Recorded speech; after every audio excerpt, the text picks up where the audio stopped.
Now तो जावा जो है C++ से हायर है, is higher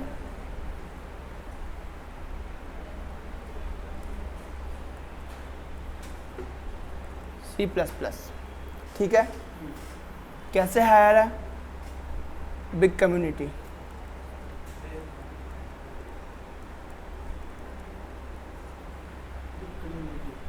simple syntax, compare to C++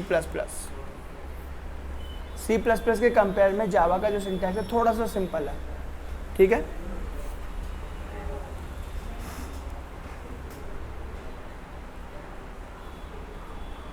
platform independent,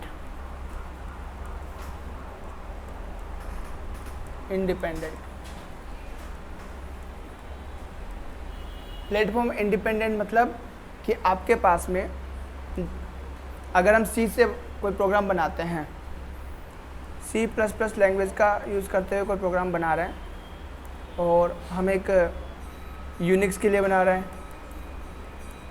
एक प्रोग्राम विंडोज़ के लिए बना रहे हैं, एक प्रोग्राम हम सपोज करो iOS के लिए बना रहे हैं, उबंटू के लिए बना रहे हैं, और एनी अदर ऑपरेटिंग सिस्टम के लिए अगर कोई प्रोग्राम बना रहे हैं तो C++ में क्या होगा, सबके लिए अलग कंपाइल होगा, ठीक है ना। यूनिक्स के लिए अलग कंपाइलेशन होगा, विंडोज़ के लिए अलग कंपाइलेशन होगा, iOS के लिए अलग कंपाइलेशन होगा। यानी कि कहने का मतलब ये है कि C++ के बनाए गए प्रोग्राम को हर एक प्लेटफॉर्म पे अलग से कंपाइल करना पड़ेगा, बिकॉज C++ जो लैंग्वेज है वो प्लेटफॉर्म डिपेंडेंट लैंग्वेज है, और इसका जो रीज़न है प्लेटफॉर्म डिपेंडेंसी को वो ये है कि direct communication to hardware. Okay, आपका C++ जो है आपके हार्डवेयर से डायरेक्टली कम्युनिकेट करता है, और इसका जो स्ट्रॉन्ग एडवांटेज पॉइंट जो है वो है आपके पॉइंटर्स। हमने डिस्कस किया था कि पॉइंटर्स जो काफ़ी पावरफुल है और ये सिक्योरिटी ब्रीच करने के लिए भी जो है आपको काफ़ी ज़्यादा यूज किए जा सकते हैं। तो यहाँ पर जो सिक्योरिटी ब्रीच वाला जो कंसर्न है जावा के अंदर वो रिड्यूस कर दिया गया है। ओके, तो अगर आप जावा से कोई एप्लीकेशन बनाते हो तो आपको एक बार कंपाइल करना होता है, one time compile.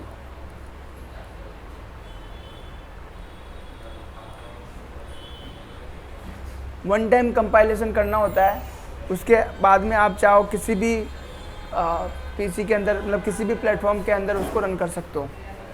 Okay, and यही जावा का मेन पॉइंट था जब इसको डेवलप किया गया था, जब जावा को डेवलप किया जा रहा था तो इसका मेन जो पॉइंट था वो था C++ जो है काफ़ी सही चल रहा था। ठीक है, तो जावा ने सोचा, मतलब जो जावा को बनाने वाले जो प्रोग्रामर्स थे उन्होंने सोचा कि यार हम ऐसा लैंग्वेज क्यों नहीं बनाते जो C का जैसा ही हो, तो C++ जैसे ही, यानी कि उसमें भी जो है वो सारे फीचर्स हो जो C++ के अंदर है, लेकिन फिर भी काफ़ी मायने में बेटर हो।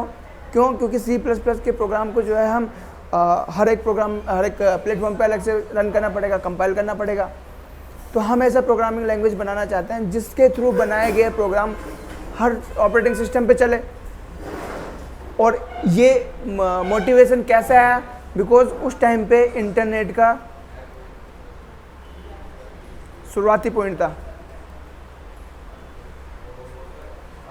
इंटरनेट का शुरुआती पॉइंट था आई थिंक 19।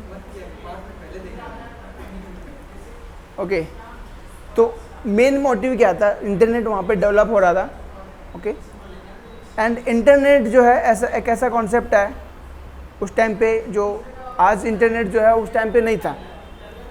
इंटरनेट एक नॉर्मल प्रोग्राम था उस टाइम पे, एंड उसका मेन मोटिव क्या था? मेन मोटिव ये था कि हम हमारी फाइल को जो है एक जगह से दूसरी जगह पे भेजना चाहते हैं।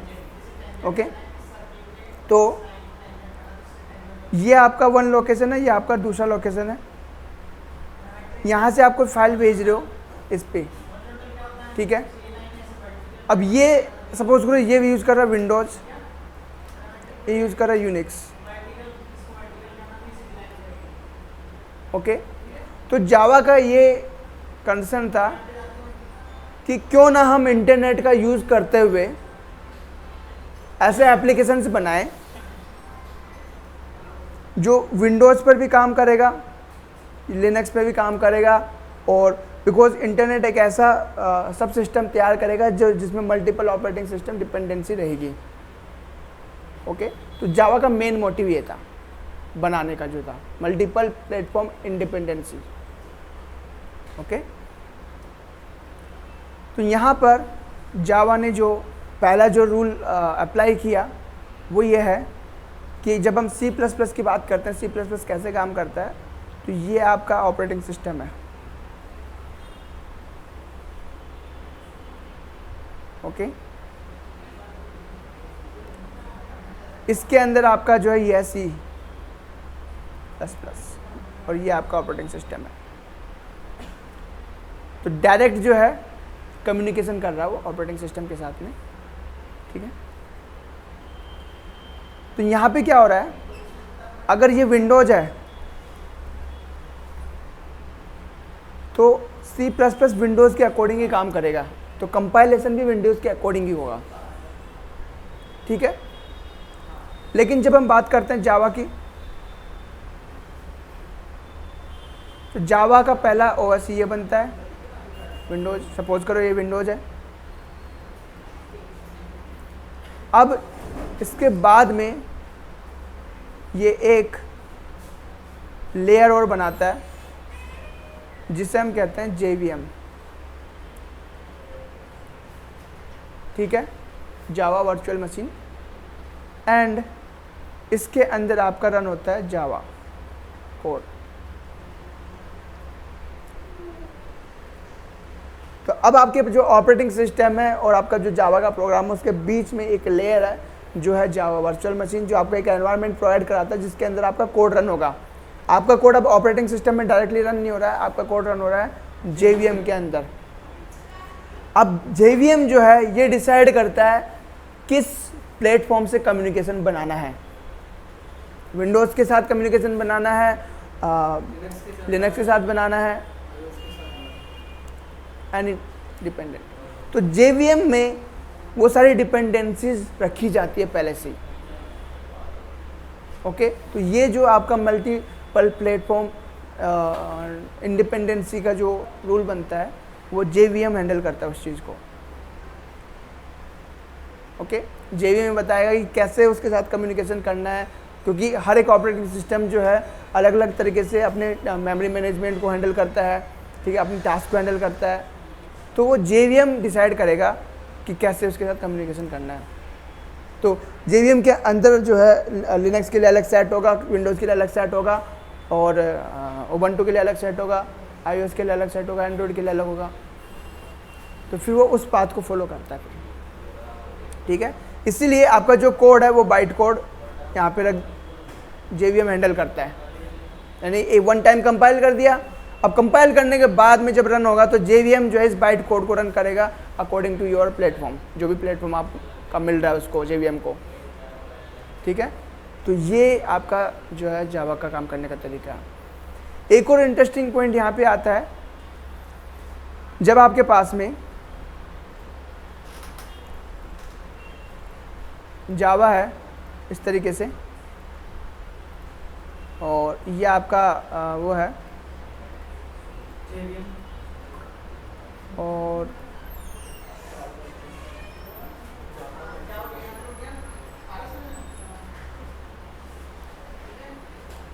ये आपका OS हो गया, ये आपका हो गया JVM जावा। अब बिकॉज JVM जो है एक लेयर बना रहा है, तो आप डायरेक्ट कम्युनिकेशन नहीं करते हो ऑपरेटिंग सिस्टम के साथ और मेमोरी रिसोर्स जो भी आपका जो हार्डवेयर है उसके साथ में कोई डायरेक्ट कम्युनिकेशन नहीं है। अब C++ का था, जावा का नहीं। अब तो जावा के पास में जो पॉइंटर्स का जो एक्सेस होता है मतलब एज ए यूज़र आप डायरेक्ट पॉइंटर्स को एक्सेस नहीं कर सकते। तो जावा में पॉइंटर्स नहीं होता है एज ए फ्रंट व्यू, यानी कि आप एज ए डेवलपर कोई भी एप्लीकेशन बनाओगे तो आपके पास में जावा इसका पॉइंटर का कोई भी एक्सेस नहीं होगा, यानी कि आप पॉइंटर नहीं बनाते हो जावा में। ठीक है, ये एक बड़ा अचीवमेंट होता है सिक्योरिटीज़ के लिए।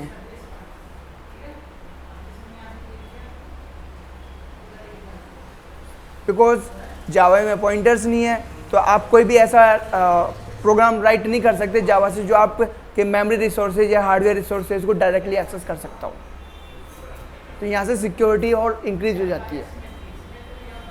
ठीक है, अब बिहाइंड द सीन इसका जो कंपाइलर होता है, जो इंटरप्रेटर है इसका, वो आपके पॉइंटर्स को यूज़ करता है। बिकॉज कि कोई भी प्रोग्रामिंग लैंग्वेज बिना पॉइंटर्स के यूज़ के आपके रिसोर्सेज को यूज़ नहीं कर सकता। ओके, तो उनको पॉइंटर्स जो है यूज़ करने का अलाउ होता है, क्योंकि जब कंपाइलर डेवलप करते हैं तो कंपाइलर में हम पॉइंटर्स को उनको एक्सेस देते हैं। लेकिन एज ए प्रोग्रामिंग लैंग्वेज जब टॉप लेवल पे हम काम करते हैं उसके पास में कोई भी पॉइंटर्स का एक्सेस नहीं होता है। और पॉइंटर्स का एक्सेस नहीं है तो आप डायरेक्टली मेमोरी रिसोर्सेज पे काम नहीं कर सकते, आप हार्डवेयर पे काम नहीं कर सकते। ठीक है, नाउ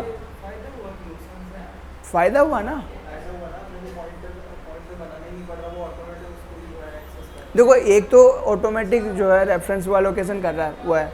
दूसरा ये है कि आप मल्टीपल प्लेटफॉर्म पे काम कर रहे हो ना, मतलब आपने विंडोज़ पे बनाया, ओएस पे उसको लॉन्च कर सकते हो। ठीक है, तो यहाँ पे आपका जो है आप जावा की कोई एप्लीकेशन वो कर रहे हो, डाउनलोड कर रहे हो, तो जावा का जो डेवलपर है वो कोई भी ऐसा एप्लीकेशन नहीं बना सकता जो डायरेक्टली जो है रिसोर्सेज को एक्सेस कर सकता है। ठीक है, तो उसके लिए फिर आपको जो है सिक्योरिटी लेयर्स के साथ में गुजरना पड़ेगा। तो यानी कि आपका जो JVM है वो हैंडल करेगा कि किस तरीके से मेमोरी एलोकेशन करना है और किस तरीके से रिसोर्सेज को एक्सेस करना है। ओके, एंड सेकंड पॉइंट ये आता है कि जब भी आप बात करते हो जावा पे प्रोग्रामिंग की, तो यहाँ पर एक और एक्स्ट्रा पॉइंट आपको मिलता है, मेमोरी मैनेजमेंट।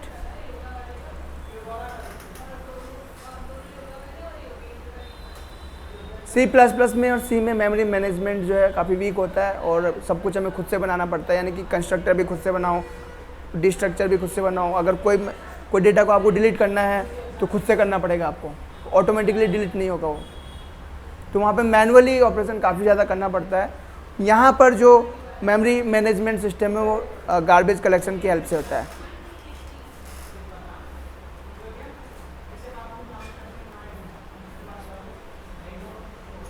तो गार्बेज कलेक्शन मतलब कि आपके पास में एक ऐसा जो है इंटरनली एक प्रोग्राम है जो इनफाइनाइट लूप में काम कर रहा है, और आप ऐसा कोई भी एक ऐसा प्रोग्राम बना रहे हो और जिसके अंदर कोई वेरिएबल्स आप बना रहे हो।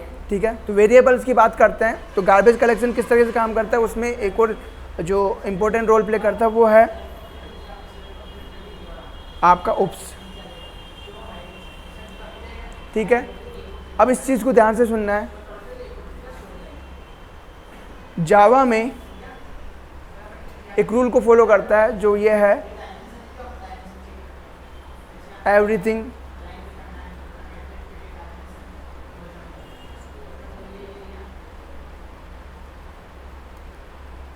ऑब्जेक्ट। जावा हर चीज़ को ऑब्जेक्ट के तौर पर ट्रीट करता है। अगर हम C++ में बात करें तो C++ में काफ़ी सारा पार्ट C का एग्जिस्ट करता है, तो C का एग्जिस्टेंस होने की वजह से C++ में वो कमी होती है कि वो पूरी तरह से ऑब्जेक्ट ओरिएंटेड प्रोग्रामिंग लैंग्वेज नहीं बन पाती है।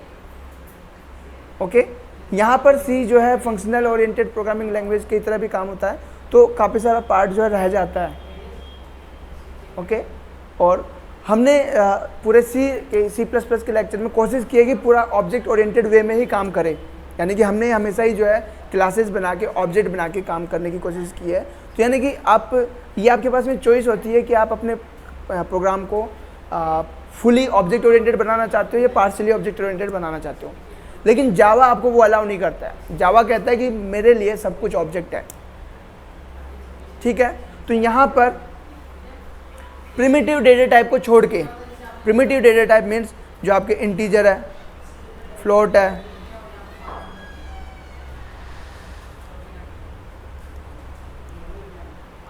फ्लोट,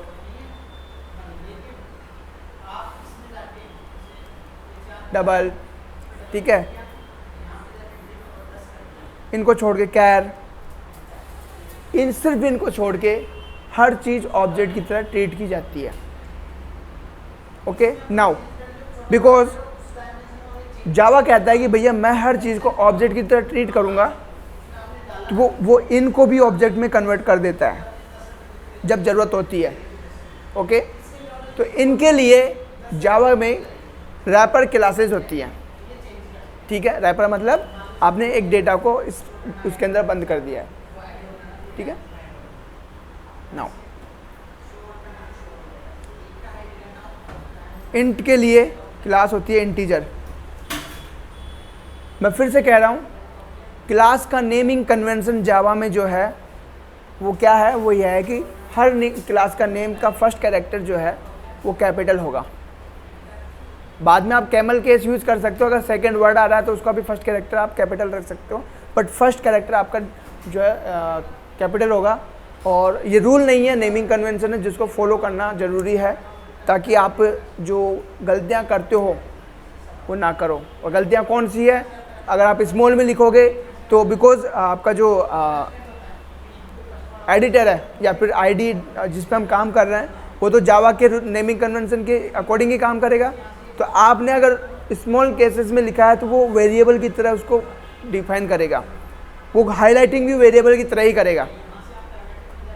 तो आप कंफ्यूज हो जाओगे कि वेरिएबल क्लास है, क्योंकि हम तो देखते ही पता चल जाता है ना कि यार ये हाईलाइट अलग हो रहा है तो क्लास है, ये हाईलाइट अलग हो रहा है तो वेरिएबल है। इस तरह के प्रॉब्लम से बचने के लिए आप क्या करोगे, हमेशा कैपिटल में ही रखोगे आपका जो क्लास का नेम है। तो इंटीजर के लिए, इंटीजर टाइप डेटा टाइप के लिए आपके पास में इंटीजर, ठीक है। इसके बाद में डबल के लिए डबल, फ्लोट के लिए फ्लोट, ठीक है। और स्ट्रिंग तो अपने आप में जो है क्लास है। तो इसके अलावा भी आपके पास में अदर डेटा टाइप्स हैं। तो बूलियन हो गया, बूल, यहाँ पे बूलियन हो गया, ठीक है। तो ये कुछ है एग्जांपल्स हैं। अगर हम लिस्ट देखना चाहें, जो कि हम शुरुआत से ही जो है अब क्या करेंगे, जो जावा का जो ऑफिशियल डॉक्यूमेंटेशन है उसको रीड करना शुरू करेंगे, क्योंकि जावा का जो डॉक्यूमेंटेशन है वो C++ से तो काफ़ी बेटर है, तो आपको रीड करने में आसानी होगी, ठीक है। तो यहाँ पर आप लिखोगे जावा डॉक्यूमेंटेशन,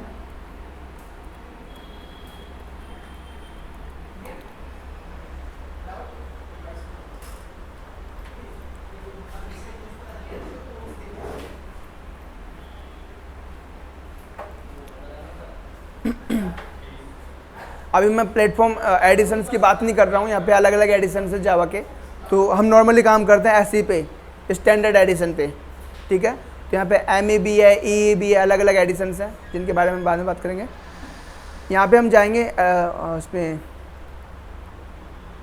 ठीक है। यह आपका वर्जन 21 का है, बट शायद हम मेरे पास जो JDK डाउनलोडेड है वो 18 है, ठीक है। तो देखते हैं, या तो अपडेट कर लेंगे या फिर हम 18 पे काम कर लेंगे, ठीक है। वैसे भी हम कोर वर्जन पे काम करने वाले हैं। तो यहाँ पर जावा लैंग करके जो है हमारे पास में, जावा लैंग जिसको हम सबसे ज़्यादा यूज़ करने वाले हैं, ठीक है। ये आपका जावा लैंग है। यहाँ पर कुछ क्लासेज हैं, जैसे यहाँ पे बूलियन है, वैसे क्लासेस काफ़ी सारी है। तो हर डेटा टाइप के लिए आपके पास में जो है रैपर क्लासेज है। एक बूलियन है, byte, character, double, float, integer, long number, नहीं नंबर नहीं है, सॉरी नंबर नहीं है। ऑब्जेक्ट आपका बेस क्लास है, यानी कि हर जब भी आप कोई भी नया क्लास बनाओगे वो क्लास जो है ऑब्जेक्ट क्लास को इनहेरिट करेगा। तो आपका ऑब्जेक्ट बेस क्लास है जिसके अंदर कुछ बेसिक फंक्शनैलिटीज लिखी हुई है। सॉर्ट, स्ट्रिंग और बस वॉइड। तो ये कुछ प्रिमिटिव डेटा टाइप के रैपर क्लासेस हैं, ठीक है। इनको अलग से जो है सेपरेट करके टेबल बना के मैं दे दूंगा आपको। तो ये रैपर क्लासेस हम क्यों देख रहे हैं, ठीक है। हमने इसलिए देखा है क्योंकि जावा क्या कहता है, जावा कहता है कि everything is object.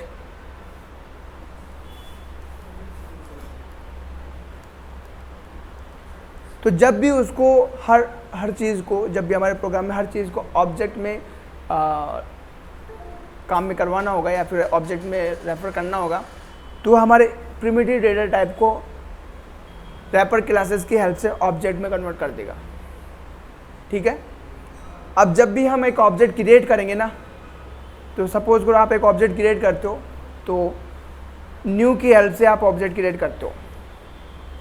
New keyword इसमें जो हम यूज़ करते हैं, C++ में न्यू कीवर्ड हमने बहुत कम यूज़ किया है, यहाँ पे न्यू कीवर्ड बहुत ज़्यादा यूज होगा।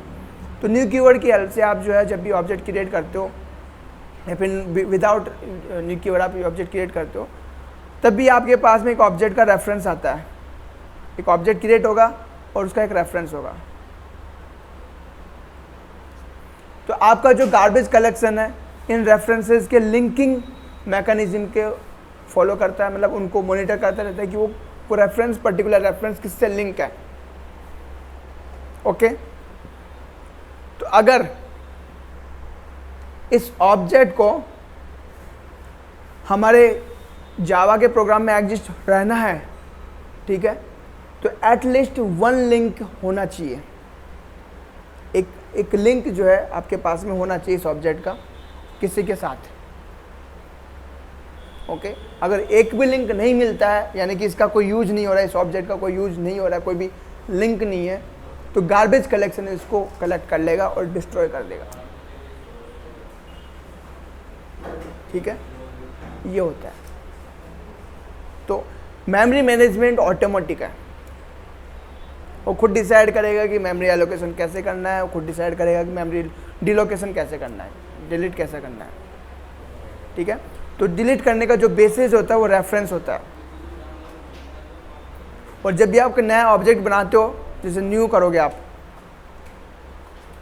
ठीक है, तो बेसिकली आप ऑब्जेक्ट के साथ साथ जो है रेफरेंस भी ले रहे हो, वेरिएबल में रेफरेंस भी लिंक कर रहे हो आप। बाय डिफॉल्ट जो है ऑटोमेटिक जब भी आप ऑब्जेक्ट पे काम करोगे, इसका मतलब है कि आप उसके रेफरेंस को यूज़ कर रहे हो इनडायरेक्टली।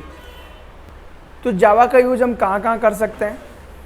वैसे देखा जाए तो आज के टाइम पे जावा का जो यूज़ है हर जगह ही हो रहा है, ओके। तो अगर आप web application,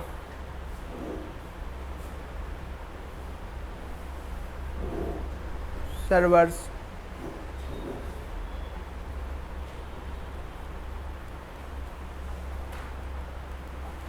cloud computing,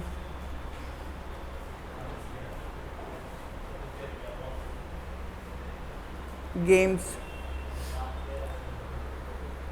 mobile application,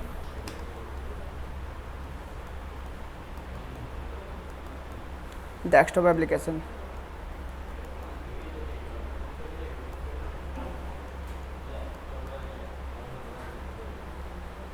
robotics and embedded system,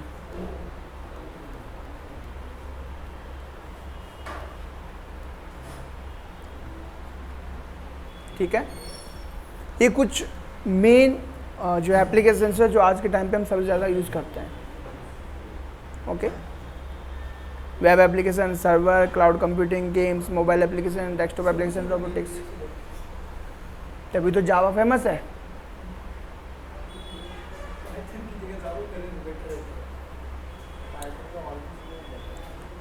Python क्यों यूज हो रहा है? क्योंकि बहुत ज़्यादा सिंपल है कंपेयर टू जावा।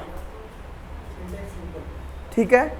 और कम्युनिटी के मामले में जो है जावा को काफ़ी बड़ा कंपटीशन देती है, ओपन सोर्स जो है काफ़ी ज़्यादा है।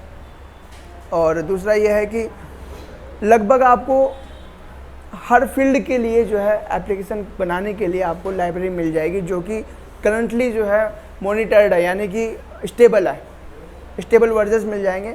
दूसरा, आज के टाइम पे पाइथन का सबसे ज़्यादा जो एप्लीकेशन हो रहा है वो 3-4 सेक्टर्स में सबसे ज़्यादा हो रहा है, जैसे कि वेब एप्लीकेशंस, ठीक है, आपका जो डेटा साइंस, रोबोटिक्स और machine learning, artificial intelligence, blockchain, cyber security, इनसे रिलेटेड जो डोमेन है इनमें काफ़ी ज़्यादा यूज हो रहा है।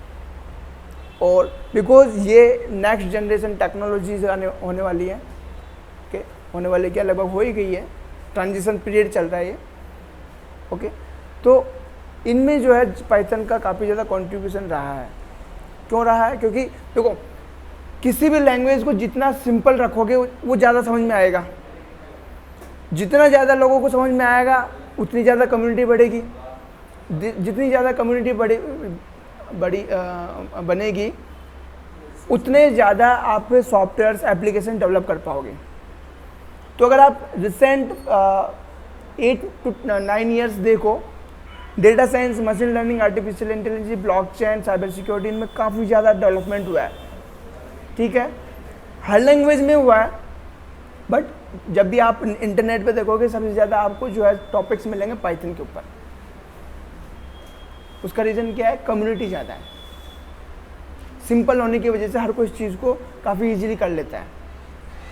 अब वहीं बात करें जावा की, जावा को सीखने के लिए पहले तो डेटा टाइप्स को समझना पड़ेगा, डेटा टाइप को समझने के बाद में आपको ये समझना पड़ेगा टाइप सेफ्टी प्रोग्राम कैसे बनाते हैं, यानी कि अगर कोई फंक्शन आपको कुछ रिटर्न कर रहा है तो आपको पहला पता होना चाहिए क्या रिटर्न कर रहा है, किस टाइप का डेटा रिटर्न कर रहा है, एंड उसके बाद में आपको डायनेमिक बाइंडिंग और स्टैटिक बाइंडिंग के बारे में पता होना चाहिए कि अगर हम सुपर क्लास के बेसिस पे स्टोर करवाना चाहेंगे या फिर मेन क्लास के बेसिस पे स्टोर करवाना चाहेंगे, कैसे स्टोर करवाओगे, कैसे उसको एग्जीक्यूट करवाओगे, बहुत सारी चीज़ें यहाँ पे आ जाती है। फिर तो ऑब्जेक्ट ओरिएंटेड का मतलब है कि जब भी आप जावा में कोई भी प्रोग्राम बनाओगे या फिर थोड़ा सा भी प्रोग्राम बनाओगे, विदाउट क्लास या फिर विदाउट ऑब्जेक्ट आप काम नहीं कर सकते।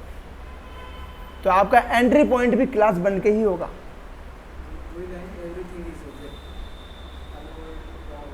अगर आपको हेलो वर्ल्ड भी प्रिंट करना है तो आपको क्लास बना के ही करना पड़ेगा, विदाउट क्लास आप नहीं कर सकते, ठीक है। तो यानी कि जैसे कि हम C++ में लिखते थे,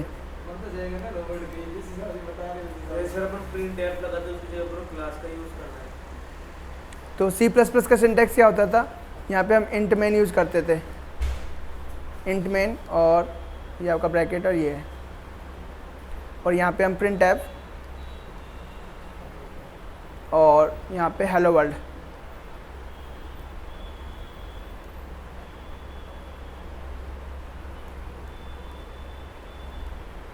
सेमीकोलन, देखो इसमें भी सेमीकोलन है, सिंटैक्स लगभग सेम है, लगभग क्या, लगभग 90%, 99% सेम है, ठीक है। 1% में मुझे कोई भी ऐसा सिंटैक्स नहीं मिला जो डिफरेंट हो, तो आपको मिलता है तो मुझे बता देना, ठीक है। तो यहाँ पे ये आपका मेन है और ऊपर हेडर जो आप इंक्लूड करते हो। तो यहाँ पे अगर आपको कोई प्रोग्राम बनाना है तो आप सबसे पहले लिखते हो पब्लिक, उसके बाद में क्लास बनाते हो। तो क्लास का नेम आप कुछ भी रख सकते हैं, एनीथिंग, जैसे कि माई फर्स्ट ऐप, यहाँ पे फर्स्ट ऐप, और ये आपका क्लास है, ठीक है। अब आप यहाँ पे लिखते हो स्टैटिक वॉइड, सॉरी स्टैटिक से पहले public static void main bracket, और यहाँ पे अब आपका जो प्रिंट टाइप नहीं होगा यहाँ पे, ठीक है।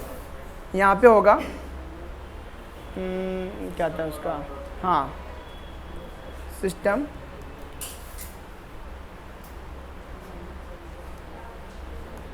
Dot out dot print ln में हेलो।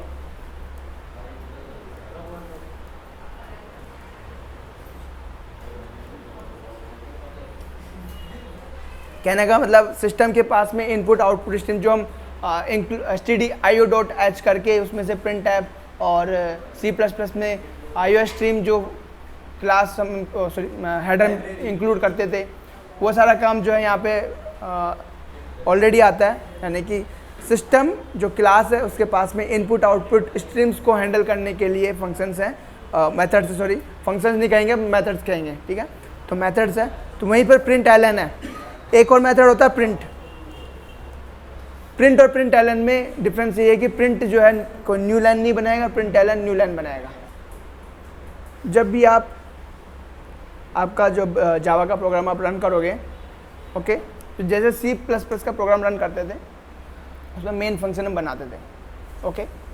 एंड वहाँ पे क्या होता था कि मेन फंक्शन आपका एंट्री पॉइंट होता था किसी भी प्रोग्राम के लिए। यानी कि कोई भी आप प्रोग्राम बनाओगे तो मेन फंक्शन के अंदर उसको एग्जीक्यूट करना होगा, यानी कि वहीं से शुरू होगा आपका प्रोग्राम। यहाँ पर भी आपका जो है मेन प्रोग्राम है, तो यहाँ पर कंपाइलर जो है आपकी क्लास को एक्सेस कर सके, इसलिए पहले तो एक्सेस करने से पहले एक और चीज़ समझ लो कि जैसे हमने C++ के अंदर हमारे पास में एक्सेस मॉडिफायर थे, वैसे हमारे पास यहाँ पे एक्सेस मॉडिफायर है डिफ़ॉल्ट,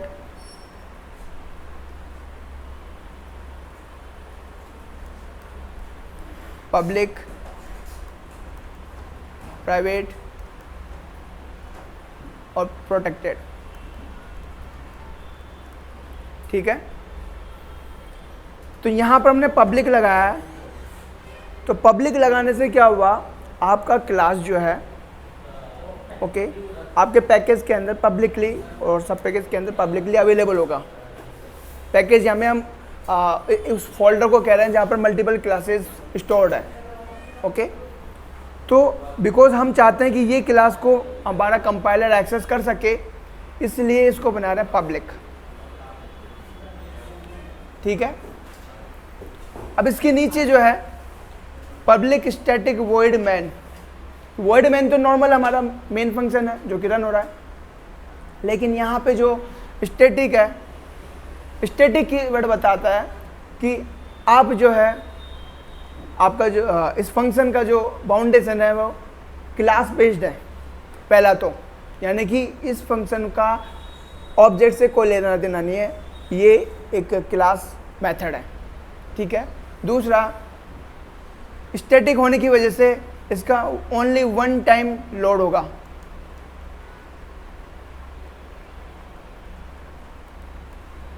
ओनली ड्यूरिंग कंपाइलेशन,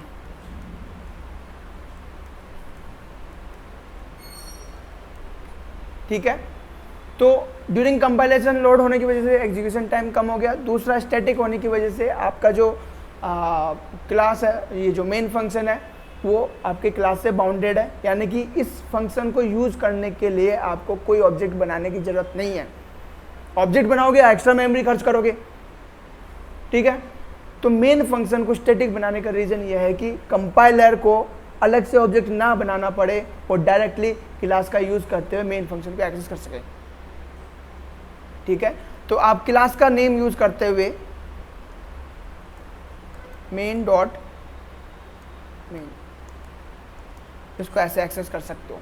आपको कोई ऑब्जेक्ट बनाने की जरूरत नहीं है, मेन जो क्लास है। और ये मेन क्लास का नेम जो है ये कुछ भी हो सकता है, आप कुछ भी ले सकते हो, ओके।